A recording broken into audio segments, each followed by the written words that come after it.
The job posting said nights only, $42 an hour, cash every Friday. That was enough. I had been laid off from the warehouse in Edison 3 months prior, and my mother's assisted living facility in Toms River had raised their rates in January. I needed work that paid well and asked few questions. The listing on the bulletin board at the unemployment office in Newark had no company name, just a phone number and an address in East Rutherford. I called on a Tuesday morning. A woman answered, asked if I had cleaning experience, if I could work alone, if I was comfortable in large structures at night. I said yes to all three. She gave me a date and a time, Thursday, 11:45 in the evening, Gate J of the stadium. She said to bring my own steel-toed boots and a watch with a second hand. Digital was acceptable. She said my supervisor would meet me there. I drove up from my apartment in Woodbridge on Thursday night. The stadium sat dark against the March sky, its upper decks barely visible. The parking lot's empty except for a row of service vehicles near the south entrance. I found Gate J on the east side, a steel door with a faded number painted above the frame. The air smelled like rain and old concrete. A man was waiting for me. He was perhaps 60 years old, short, with a gray beard trimmed close to his jaw. He wore a navy blue jacket with no logo and held a clipboard. He did not offer his hand. "You're the new one," he said. I nodded.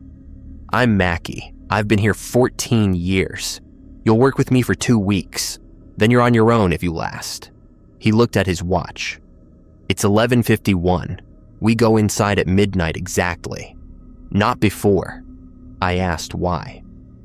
"Because those are the rules," he said. He handed me the clipboard. "Read this before we go in, all of it. Don't skim." The pages were photocopied, the text slightly faded but legible. The header read, "Overnight Cleaning Protocol, Locker Room Section, revised November 2019. Below that, a numbered list. I read it standing under the floodlight by Gate J, the wind picking up from the west. The rules were as follows. 1. Your shift begins at midnight and ends at 5:45 in the morning. Do not arrive before 11:45 in the evening. Do not remain in the building past 5:50 in the morning. 2. You are assigned to clean the home team locker room, the visitor locker room, and the connecting tunnel between them. You are not to enter the equipment storage room at the end of the tunnel unless instructed by radio. If you receive no instruction, assume the room is off limits. 3. Begin with the home team locker room. You must complete your cleaning there by 1:15 in the morning. If you are not finished by 1:15, leave whatever remains and proceed to the tunnel. 4. Between 1:15 and 1:40 in the morning, clean the tunnel. Walk at a steady pace. Do not stop walking in the tunnel for any reason. If you drop something, leave it and retrieve it after 1:40. 5. At 1:40 in the morning, you may enter the visitor locker room. You must be inside the visitor locker room with the door closed behind you by 1:45. Do not open the door again until 2:30. 6. The visitor locker room contains 12 shower stalls. Clean only stalls 1 through 10. Stalls 11 and 12 are not to be entered, touched, or acknowledged. If a stall beyond 10 appears occupied, do not look toward it. 7. At 2:30 in the morning, you will hear 3 knocks on the door leading back to the tunnel. Do not answer. Do not open the door. Wait until 2:34, then open the door yourself. 8. Between 2:34 and 3:15 in the morning, You may move freely between the tunnel and the home team locker room. Do not re-enter the visitor locker room until your next shift. 9. If you hear your name spoken aloud at any point during your shift, do not respond. Do not turn toward the sound. Continue working as if you heard nothing. 10. If the lights in the tunnel flicker more than 3 times in succession, return immediately to the home team locker room and close the door. Wait 10 minutes. If the flickering stops, resume work. If it continues, radio for instructions on channel 4. 11. The home team locker room has a large mirror above the sinks. Do not look into it after 2 in the morning. If you must use the sinks after 2, face away from the mirror. 12. Do not whistle, hum, or sing at any point during your shift. 13. If you see another person in the building who is not your assigned partner, do not speak to them. Do not follow them. Radio channel 4 and report their location. If they speak to you, do not respond. 14. At 5:40 in the morning, inventory your supplies in the home team locker room. Leave through gate J by 5:45. The building will be locked by 6. Do not attempt to re-enter until your next scheduled shift. I finished reading at 11:58. Mackie was watching me. Questions? He asked. I had many. I asked none. I needed the job. Good, he said.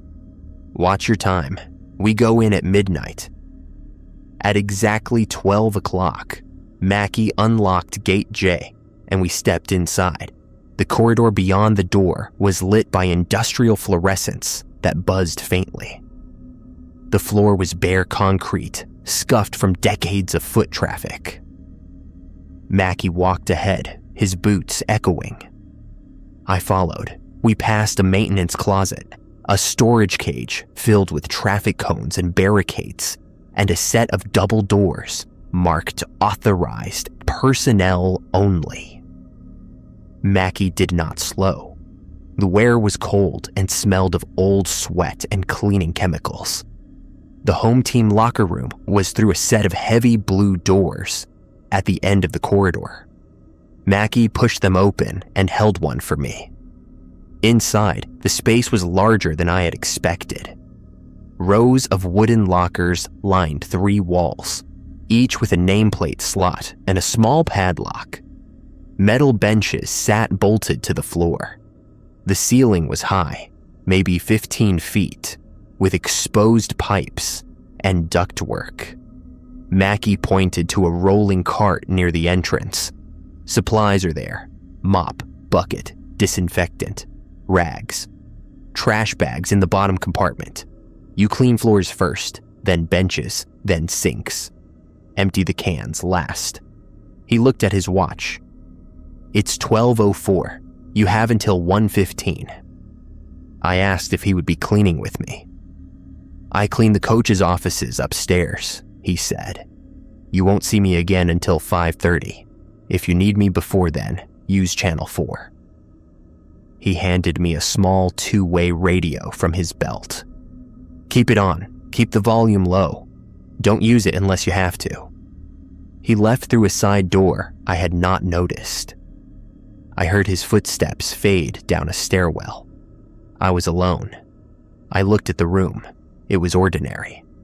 Fluorescent lights, white tile, the faint smell of mildew under the disinfectant. I checked my watch. 12:06. I had 69 minutes. I started mopping. The work was simple. I had cleaned commercial spaces before. The warehouse in Edison had bathrooms, break rooms, locker areas for the forklift operators. This was larger, but not fundamentally different.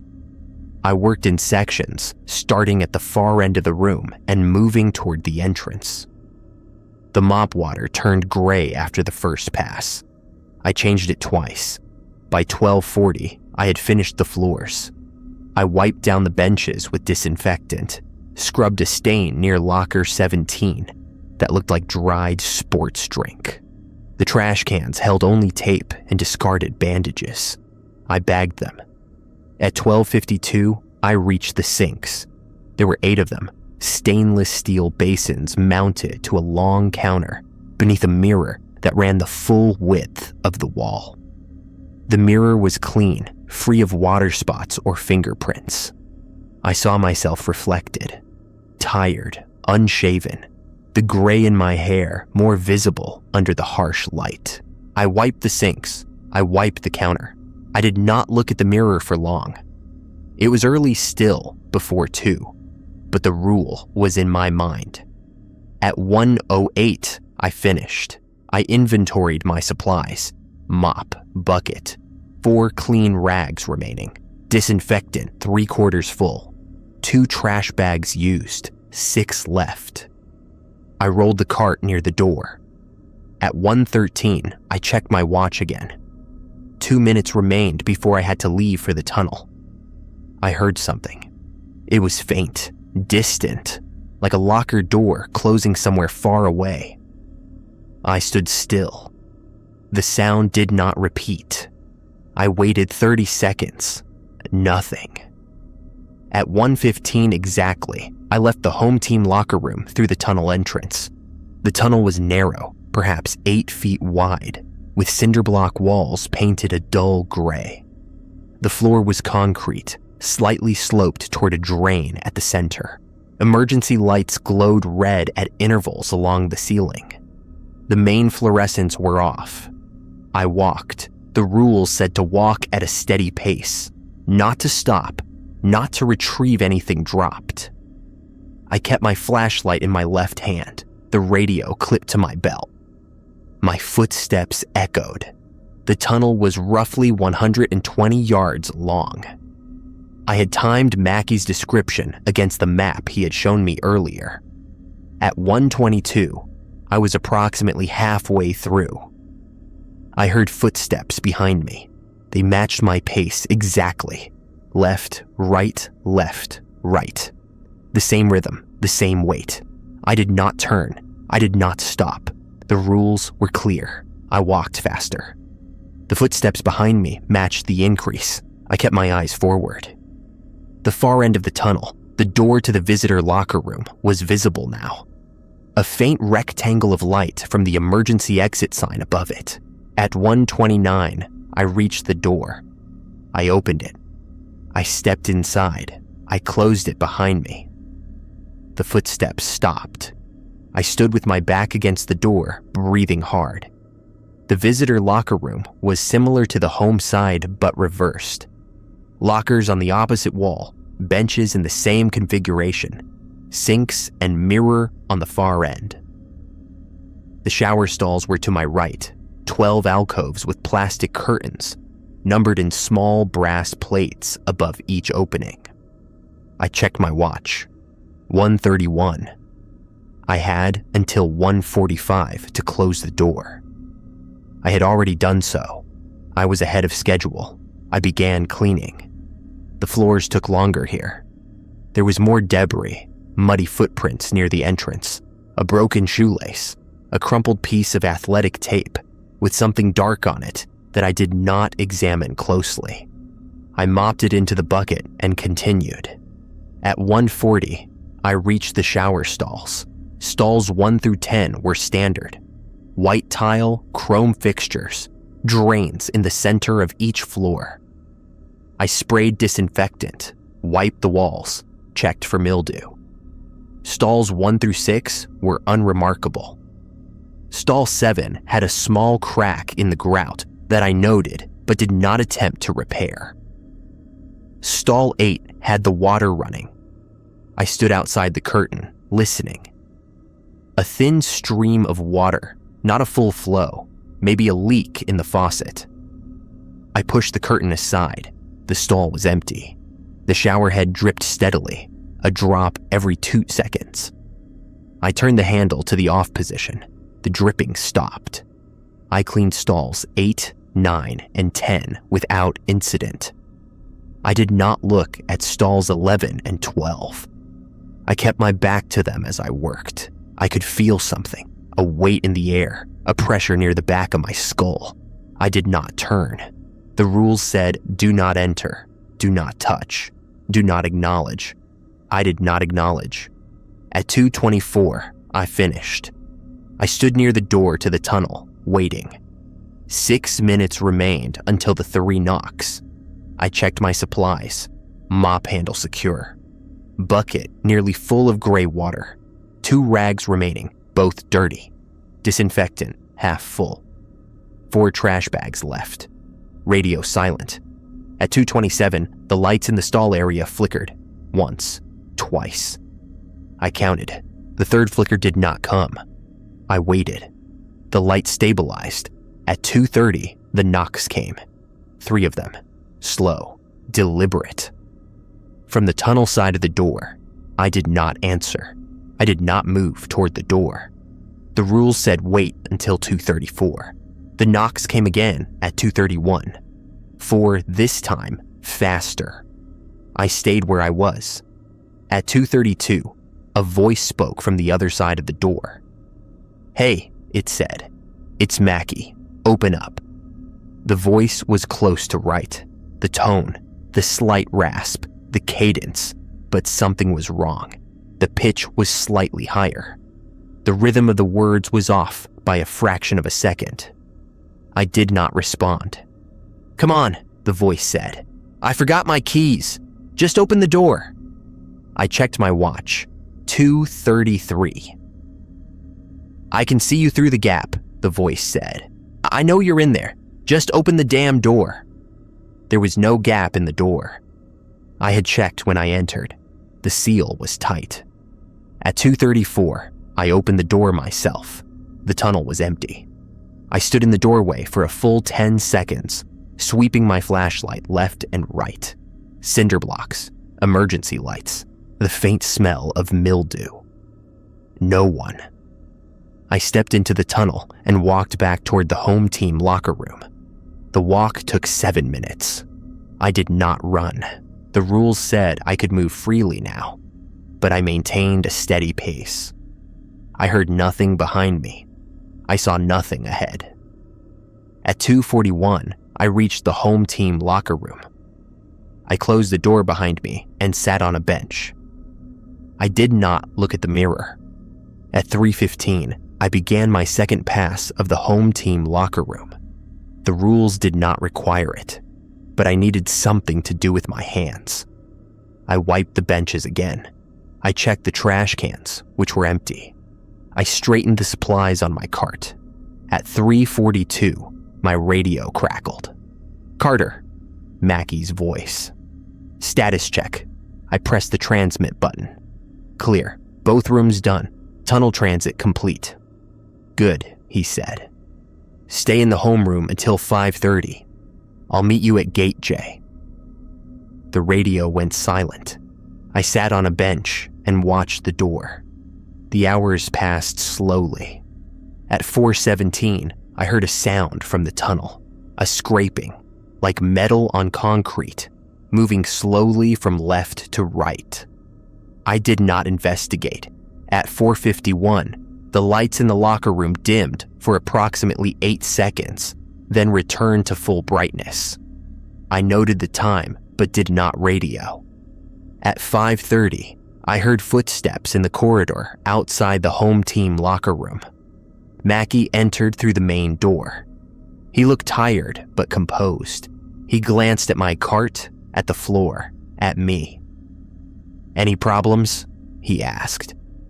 I told him about the footsteps in the tunnel, the voice at the visitor locker room door, the water running in stall 8. He nodded as if I had reported the weather. The footsteps are normal, he said. Don't react, keep moving. The voice happens sometimes. You did right not to open early. He paused. The water in stall 8, was it warm or cold? I did not know. I had not touched it. Next time check, he said. If it's warm, note the time and radio me. If it's cold, it's just a leak.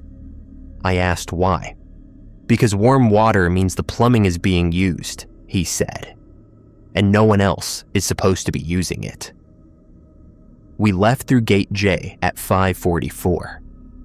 The sky was gray, the first light of dawn visible over the parking lots. My car was where I had left it, covered in a thin layer of dew. "Same time tomorrow," Mackie said. "Bring a thermos, it helps." I drove home in silence. I slept until 2 in the afternoon, woke with a headache, and drank coffee until my hands stopped shaking. I returned the next night. The second shift was similar to the first. I arrived at 11:45, waited with Mackie until midnight, entered through Gate J. The home team locker room was unchanged.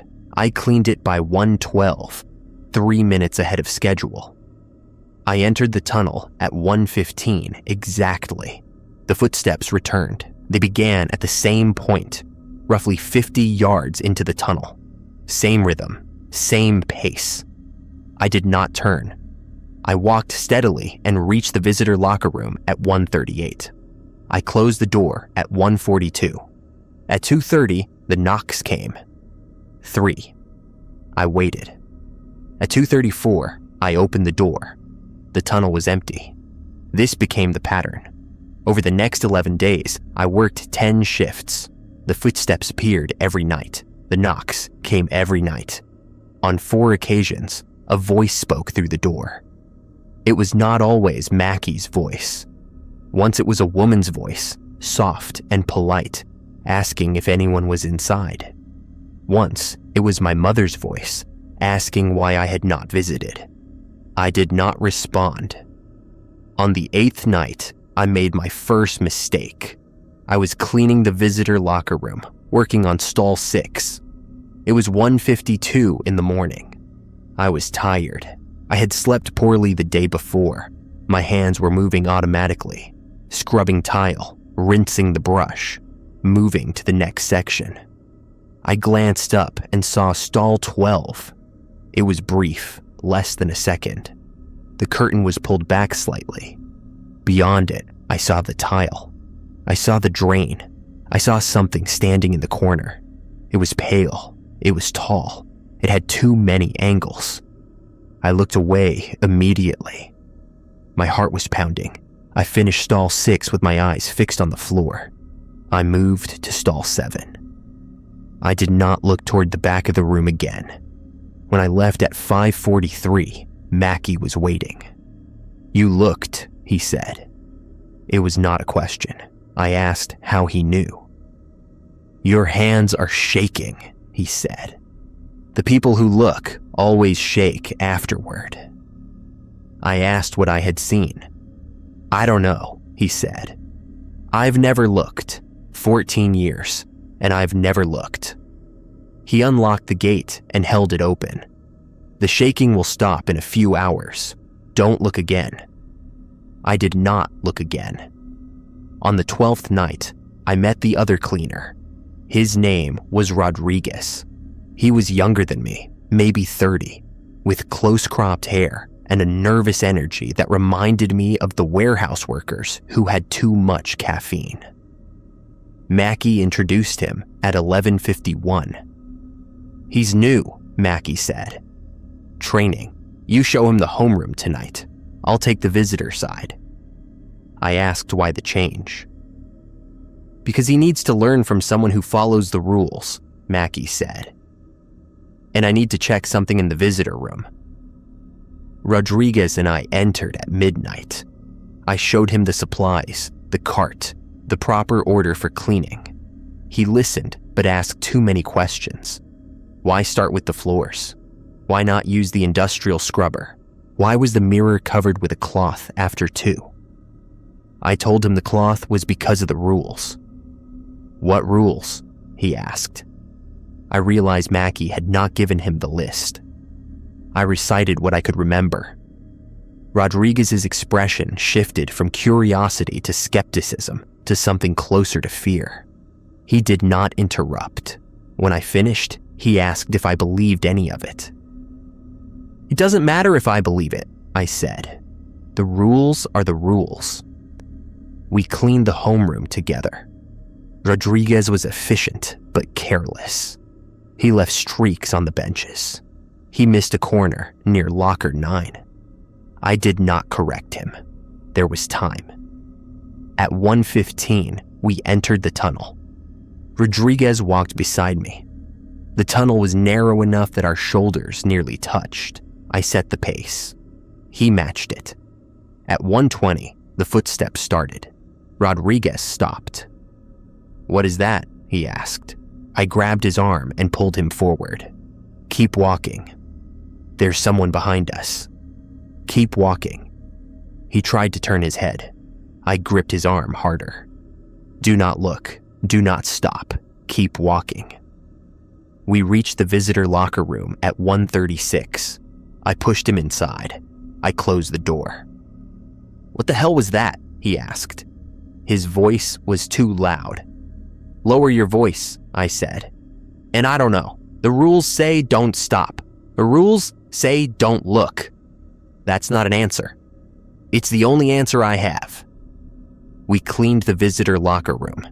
Rodriguez worked on stalls 1 through 5. I took 6 through 10. I reminded him twice not to approach the back stalls. He listened. At 2:30, the knocks came. Rodriguez moved toward the door. I intercepted him. "Don't," I said. "Someone's knocking." "I know. We wait." "Wait for what?" "Until 2:34. "That's insane. That's the rule." He stood near the door, his hand hovering near the handle. I watched his face. The knocks came again at 2:31. Rodriguez flinched, but did not reach for the door. At 2:32, the voice came. "Rodriguez," it said. "It's your mother. Open the door, mijo." Rodriguez's face went white. "My mother is dead," he said. "I know," I said. "Don't open the door." "How does it know her voice?" "I don't know." At 2:34, I opened the door myself. The tunnel was empty. Rodriguez stared into the darkness for a long time. He did not speak for the rest of the shift. At 5:38, we met Mackie at Gate J. "How was he?" Mackie asked me. "He'll learn," I said. Rodriguez said nothing. He walked to his car and drove away without looking back. The next night, Rodriguez did not return. Mackie met me alone at 11:45. He handed me an envelope. "Bonus," he said, "for the training." I asked about Rodriguez. "He called this afternoon," Mackie said. "Said he wasn't coming back. Said he couldn't stop hearing his mother's voice." He shrugged. "It happens. Some people can't take the rules." I asked how many had quit. "In 14 years, 43. He paused. "You're number 44, if you stay." I stayed. The weeks accumulated. March became April. April became May. I developed routines within the routines. I learned the exact points in the tunnel where the footsteps began, measured in paces from the home team door. 47 steps, always 47. I learned to count the flickers in the visitor locker room, to note the temperature in stall 8, to time my movements through the sinks precisely so I was never near the mirror after 2. In the 3rd week of April, Mackie gave me the amendments. "These are new," he said. "Management sent them down after what happened in March." I asked what had happened in March. "The guy before you," Mackie said. "The one you replaced." I had not known I was a replacement. I had assumed the position was new. Mackie handed me a single sheet of paper. The amendments were numbered, continuing from the original list. 15. If you hear crying from any location in the building, do not investigate. Note the time and location and report to Channel 4. 16. The tunnel must be traversed in under 13 minutes. If your transit takes longer than 13 minutes, radio Channel 4 immediately upon reaching either locker room. 17. Do not accept any object offered to you by another person in the building, regardless of who they appear to be. This includes tools, clothing, identification, and food. 18. If you find a door open that should be closed, do not close it yourself. Radio channel 4 and wait for instructions. 19. Between 3:15 and 3:45 in the morning, remain in the home team locker room with the main lights off. Use your flashlight only if necessary. Remain still. 20.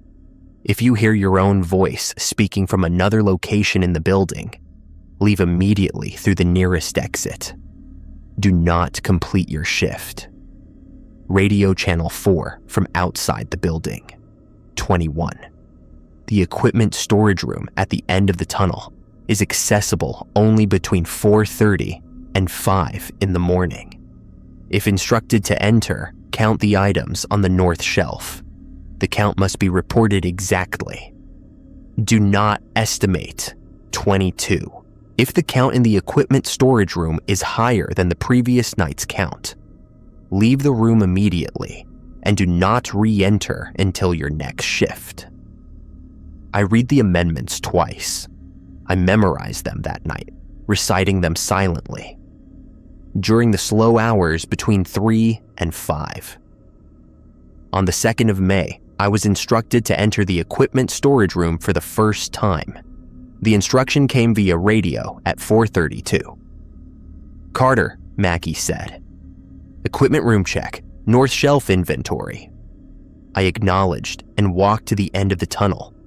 The door to the equipment storage room was steel, painted the same gray as the walls.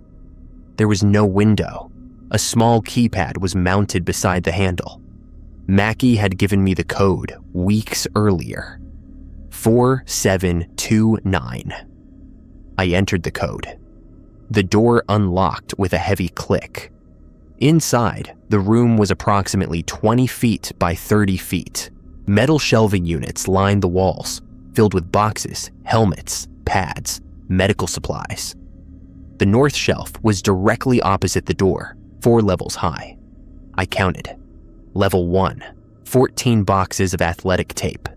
Level 2, 11 helmets, visors attached. Level 3, 8 shoulder pads, 2 with visible damage. Level 4, 23 bottles of something labeled electrolyte concentrate. Total, 56 items. I radioed Mackie. 56, I said. Same as last night, he said. Good. Exit and seal the door. I exited. I sealed the door. For 3 weeks, the count remained 56. On the 23rd of May, the count was 57. I stood in front of the north shelf, my flashlight moving across the items. 14 boxes of tape, 11 helmets, 8 shoulder pads, 24 bottles of electrolyte concentrate. 24, not 23. I radioed Mackie. 57, I said. There was a long pause. Leave the room, he said. Seal the door. Do not re-enter tonight. I left. I sealed the door. I returned to the home team locker room and sat on a bench until 5:30. Mackie met me at gate J. His face was tight. The count went up, he said. It was not a question. 1 bottle, I said. On the top shelf. He nodded slowly. That's new. Usually it's something smaller, a roll of tape, a piece of padding. He looked toward the building. A full bottle, that's not small. I asked what it meant. It means something is being brought in, he said. Something is adding to the inventory. I asked what. I don't know, he said. In 14 years, I've seen the count go up 11 times. The items are never removed. They're just there.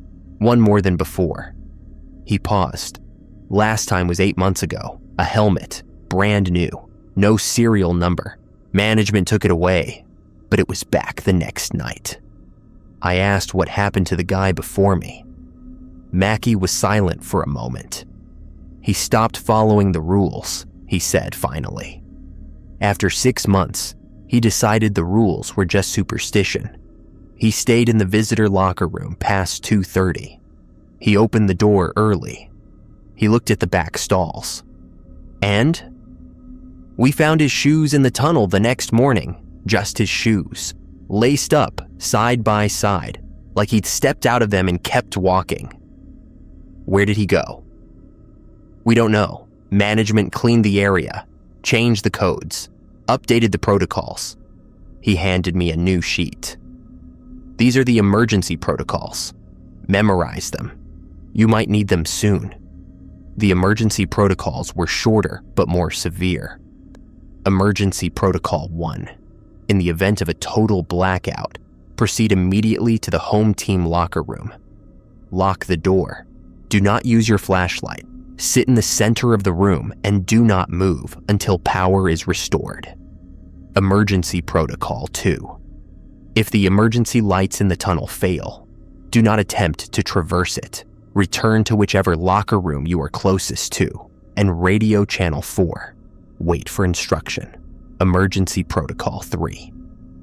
If you hear glass breaking anywhere in the building, lie flat on the floor and cover your head.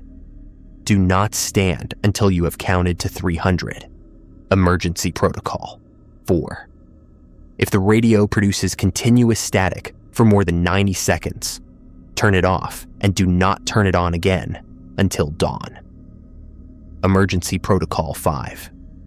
If you see yourself standing in the tunnel, close your eyes and walk backward until you reach a door. Do not open your eyes until the door is closed behind you. I memorized the protocols that night. I recited them in my car on the drive home. I dreamed about the tunnel, about footsteps, about shoes sitting empty on cold concrete. The blackout came on June 3rd. The shift had been normal until 2:47 in the morning. I was in the home team locker room, waiting out the period between 2:30 and 3:15. The lights were already off per Amendment 19. I sat on a bench with my flashlight in my lap. At 2:47, the emergency lights failed. I felt it more than saw it. The faint red glow that leaked under the door from the corridor, gone. The barely audible hum of electrical systems, silent. Total darkness. I did not use my flashlight. Emergency Protocol 1 said no flashlight during a blackout. I sat in the center of the room, on the floor now, my back against a bench. I waited. Time passed. I counted seconds, then minutes. At approximately 3:02, I heard movement in the corridor outside. Footsteps, not the steady rhythm from the tunnel. These were irregular, stopping and starting as if someone were searching. The footsteps stopped outside the locker room door. I heard breathing, heavy, wet, like a runner who had gone too far. The door handle moved. I watched it in the absolute darkness, though I could see nothing. I heard the handle rotate, felt the pressure in the air change as something tested the lock. The lock held. The breathing continued for what felt like hours. In reality, it was perhaps 4 minutes. Then the footsteps resumed, moving away down the corridor. At 3:31, the lights came back. I sat on the floor for another 10 minutes before I stood. My legs were stiff. My hands were steady.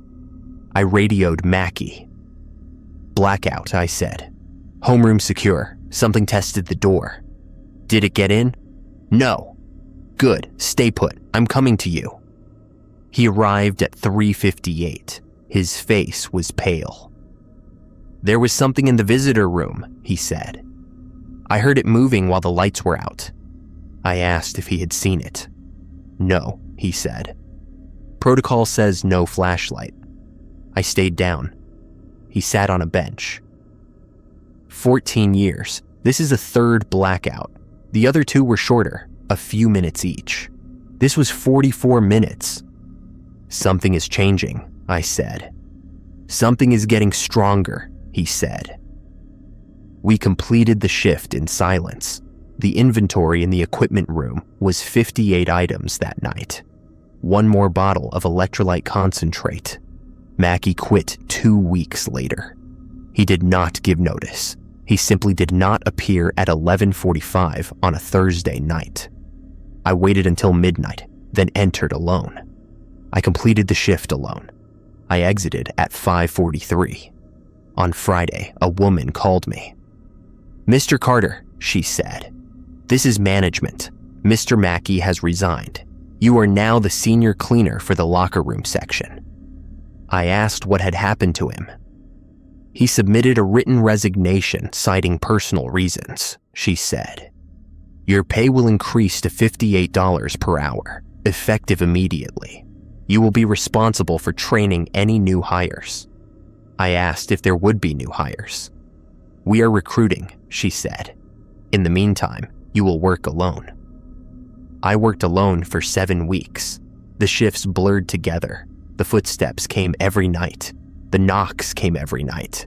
The voice came most nights, using different people, different tones. My mother, Rodriguez. A woman I did not recognize. A child once, asking if anyone was there. I did not respond. I did not open the door early. The inventory count climbed slowly. 59, 60, 61. By mid-July, there were 64 items on the north shelf. On July 19th, I received a new amendment via radio. "Carter," the voice said. It was not Mackey. It was a woman's voice, professional, detached. Amendment 23 is now in effect. When exiting the equipment storage room, walk backward until the door closes. Do not turn your back to the room, I acknowledged. That night, I walked backward out of the equipment storage room. I felt something watching me from inside. I did not turn. The new cleaner arrived on August 2nd. His name was Dominguez. He was older than Rodriguez, maybe 45, with a calm demeanor and a slight limp in his left leg. He did not ask questions about the rules. He read the list, the amendments, and the emergency protocols in silence. "You believe this?" he asked when he finished. "It doesn't matter what I believe," I said. He nodded as if that was the correct answer. We trained together for 4 nights. Dominguez was slow but thorough. He cleaned methodically, checked his watch frequently, and moved through the tunnel at exactly the right pace. He did not flinch when the footsteps started. He did not react when the voice at the door called a name I did not recognize. On the 5th night, he asked about the back stalls. "What's in 11 and 12? "I don't know," I said. "You've never looked?" "Once, by accident. I don't remember what I saw." This was a lie. I remembered exactly what I saw.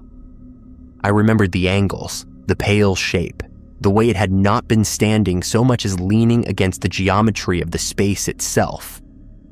I remembered, and I chose not to describe it. "The rules say don't acknowledge them," Dominguez said. "The rules are correct." He did not ask again. On August 15th, the storm arrived. It was not a typical summer thunderstorm. The weather reports had predicted heavy rain, possible flooding, winds up to 60 miles per hour. Management sent a message via radio at 11:30. Shifts proceed as scheduled. Emergency protocols are in effect. Dominguez and I entered at midnight. The storm was audible inside the building. Rain against the exterior walls. Wind screaming through gaps in the structure I had never noticed before. The lights flickered twice before we reached the home team locker room. I checked the time. 12:07. "We need to move fast," I said. "The power might not hold." We cleaned the homeroom in 53 minutes. Record time. At 1:08, we entered the tunnel. The footsteps started at the usual point, 47 paces from the home team door. But they were louder now, heavier, as if whatever made them had gained weight. Dominguez grabbed my arm. "There's more than one," he said. I listened. He was right. Multiple sets of footsteps, overlapping, coming from different distances behind us. 3 sets, maybe 4. "Keep walking," I said. We walked. The visitor locker room door was ahead. 30 yards, 20, 10. I heard something else, not footsteps. A voice. "Carter." It was Mackie's voice. Exactly Mackie's voice. "Wait for me, Carter. I came back." I did not turn. "They told me what happened," the voice said. "I understand now. I can help you." I reached the door. I pushed Dominguez inside. I followed. I closed the door. On the other side, the footsteps stopped. All of them, simultaneously. I checked my watch. 1:29. "We're early," Dominguez said. "I know. We can't leave until 2:34. "That's over an hour." "I know." We cleaned the visitor locker room. The storm intensified. At 1:47, the lights flickered again. At 1:52, they went out entirely. Emergency Protocol 1, no flashlight. I sat on the floor near stall 1. Dominguez sat beside me. "I can hear them," he said. I could hear them too. In the back stalls, in 11 and 12. Something moving, something wet. "Don't listen," I said. "How do I not listen?" "Count. Count to 100, then start again." We counted. At 2:04, something spoke from the back of the room. "Dominguez," it said. The voice was his own. I felt him stiffen beside me. "That's my voice," he said. "Don't respond." "How is it using my voice?" "Don't respond." "Dominguez," the voice said again. "Come look at yourself. You need to see what you're becoming." Dominguez started to stand. I grabbed his arm and pulled him back down. "Do not move," I said. "That is not you. That is not anything. Sit down and count." He resisted for a moment. Then he sat. We counted. At 2:18, the lights came back. I looked around the room. The shower stalls were as I had left them. Stalls 1 through 10, curtains open, empty. Stalls 11 and 12, curtains closed. One of the curtains was moving slightly, as if disturbed by a breeze that did not exist. "Don't look at it," I said. We did not look. At 2:30, the knocks came. 3 of them. At 2:31, a voice. "It's management," the voice said. "The storm has caused structural damage. You need to evacuate immediately." I did not respond. "Carter, open the door. This is an emergency." "That's not how it works," Dominguez said quietly. "They would use the radio." "I know." At 2:34, I opened the door. The tunnel was not empty. There was a figure standing approximately 20 yards away. It was wearing a navy blue jacket with no logo. It had a gray beard trimmed close to its jaw. It was Mackie. It was not Mackie. The proportions were wrong. The arms were too long. The head was tilted at an angle that no human neck could sustain. "Carter," it said, "I found my way back." I closed the door. Emergency protocol. Emergency protocol. I ran through them in my head. None applied to this situation. There was no protocol for when the thing was already in the tunnel. "What do we do?" Dominguez asked. I checked my watch. 2:35. "We wait," I said. "We wait until it moves." We sat by the door. I held the handle. Dominguez sat beside me, his breathing fast and shallow. At 2:41, the footsteps started again, moving away, fading toward the home team locker room. At 2:48, I opened the door. The tunnel was empty. We ran, not the steady pace prescribed by the rules. We ran 120 yards in under 2 minutes. We burst into the home team locker room and slammed the door. It was 3:01 in the morning. Amendment 19 said to stay in the home team locker room with the lights off between 3:15 and 3:45. We had 14 minutes before that window.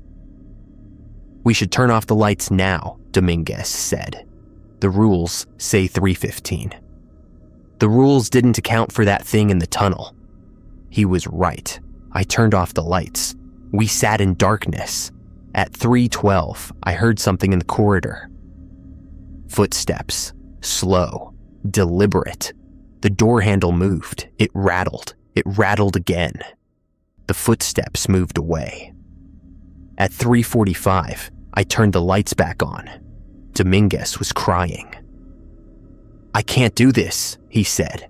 "I can't keep doing this." "You can," I said. "You follow the rules. You count the time. You don't respond. You don't look. What happens if I break?" "I don't know." "What happened to the others?" "I don't know." He looked at me with something between fear and exhaustion. "Do you even care?" "I'd care about surviving the shift," I said. "That's what I care about. That's what the rules are for." We completed the shift. At 5:40 in the morning, we inventoried the supplies. At 5:44, we left through Gate J. The storm had passed. The parking lot was flooded, ankle-deep water pooling near the drains. The sky was pale gray. Dominguez did not come back after that night.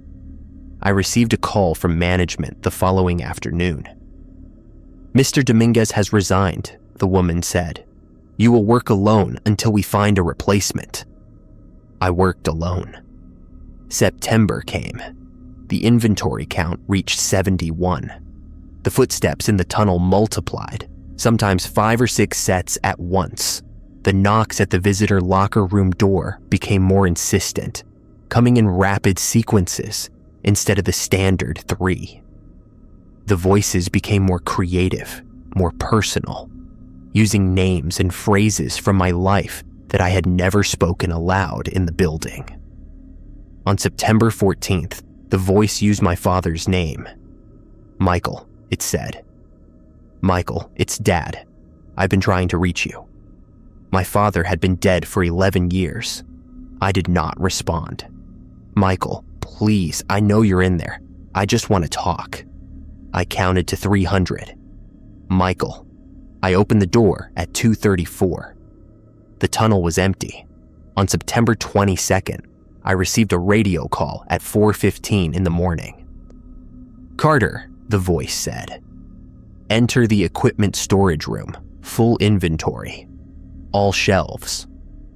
This was new. The previous instructions had only required the north shelf. I walked to the end of the tunnel. I entered the code. I stepped inside. The north shelf held 73 items. The count had gone up again. The east shelf held 46 items.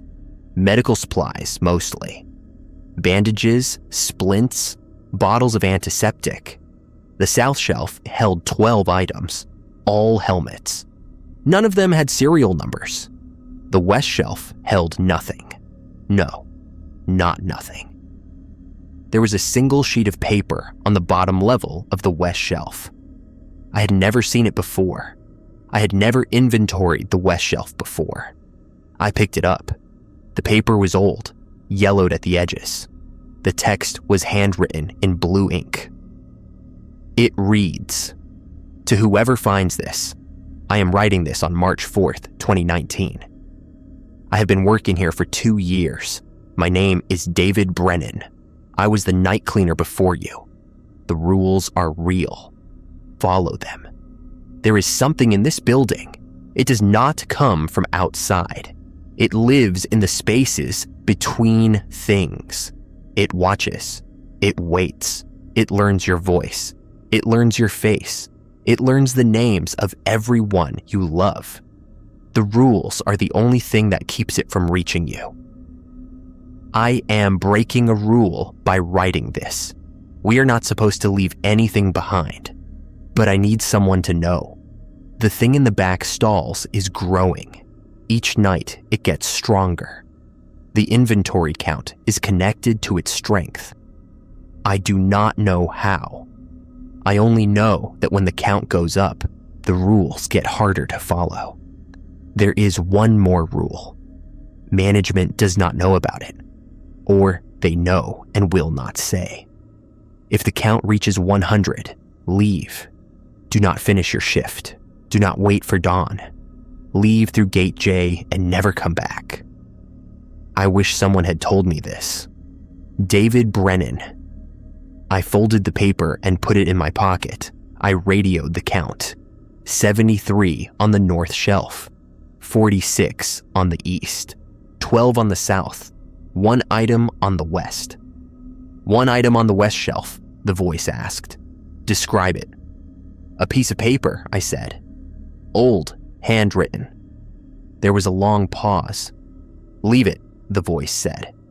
Do not remove it from the room. Do not read it. I had already read it. Acknowledged, I said. I walked backward out of the room. I sealed the door. The count was now 132 items. David Brennan had said to leave when it reached 100. I stayed. October arrived. The nights grew colder. The inventory count climbed. 140, 150, 163.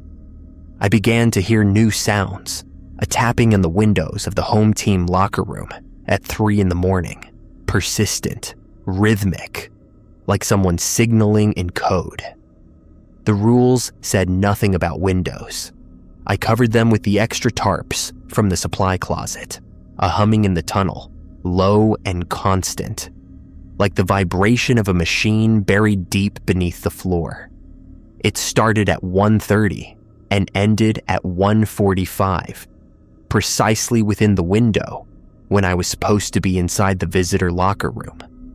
A smell in the visitor locker room that had not been there before. Not decay, something older, something mineral and cold, like water from a very deep well. On October 19th, I received a new set of amendments, 24. The tunnel must now be traversed in under 11 minutes. 25. Between 1:40 and 1:45 in the morning, do not breathe through your mouth. 26. If you see handwriting on any surface in the building, do not read it. Radio channel 4 immediately. 27. The equipment storage room count must now be reported twice per shift. Once at 4:30 and once at 5:15.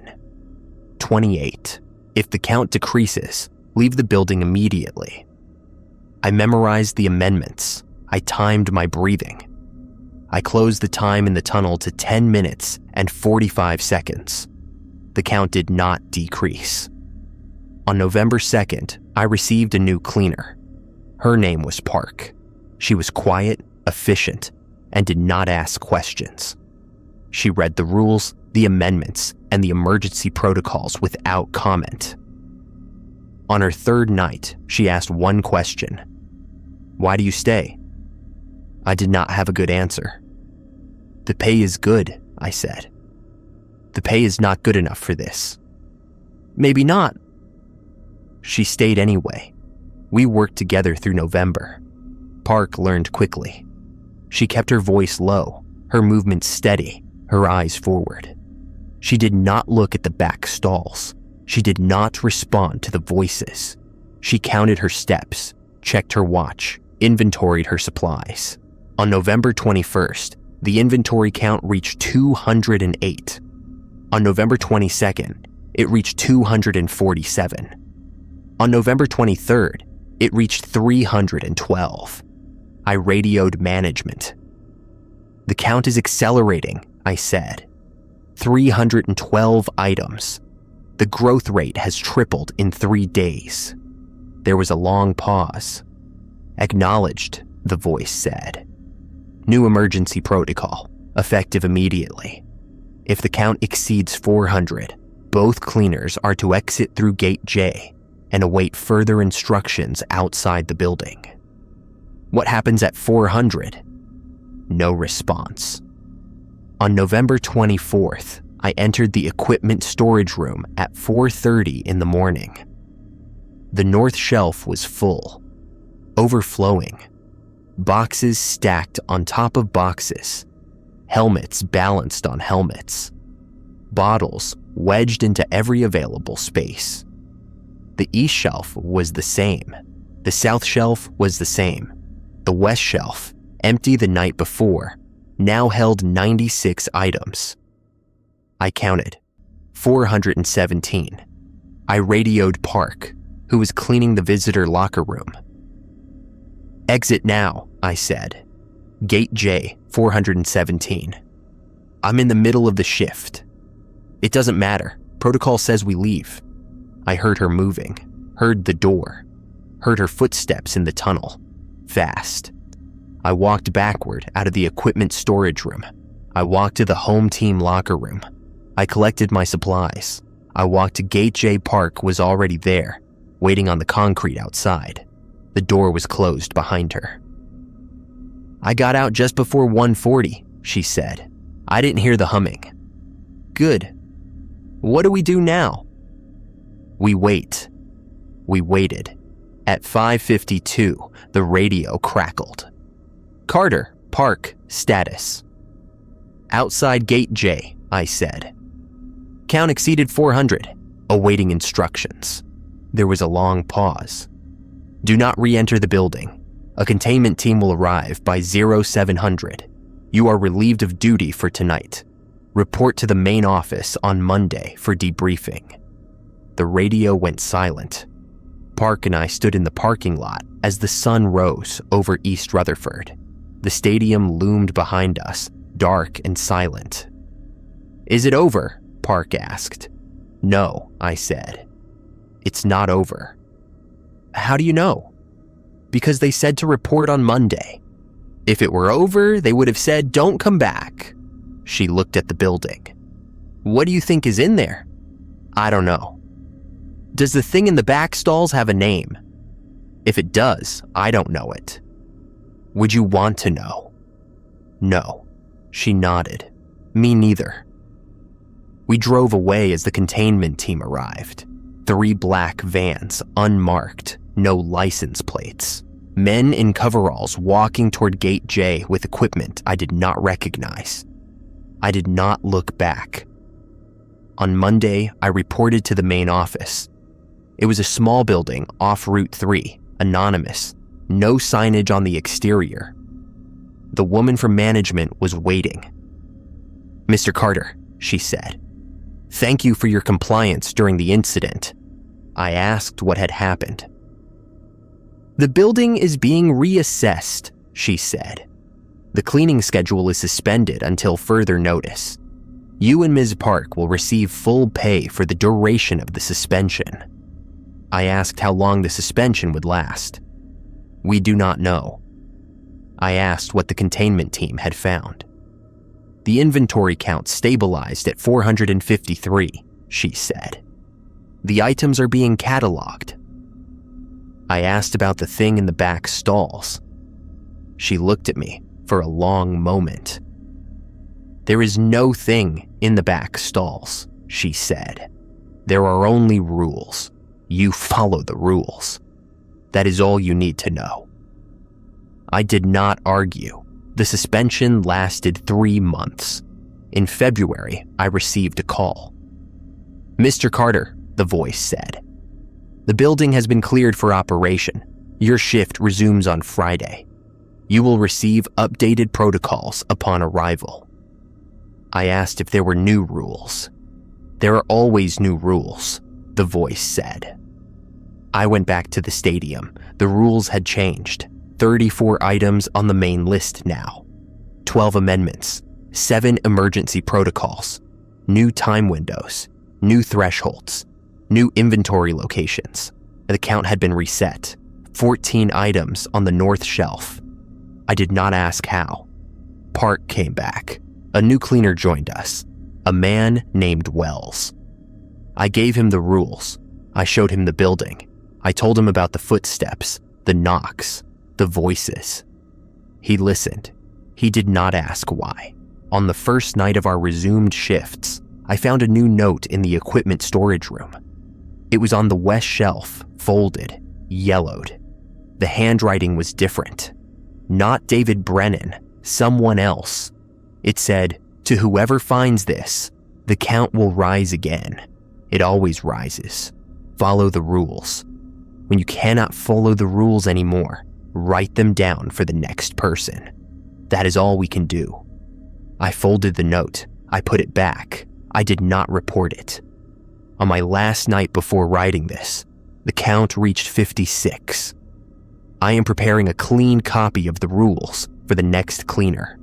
34 items, 12 amendments, 7 emergency protocols. There is one more rule I am adding. Management does not know about it. 35. If you find a note in the equipment storage room, read it, then put it back. I do not know if this will help. I only know that someone helped me. The stadium is quiet tonight. Park is cleaning the visitor locker room. Wells is in the home team locker room. I am in the tunnel, walking at a steady pace, counting my steps. 47. The footsteps start behind me. 48. I do not turn. 49. I keep walking.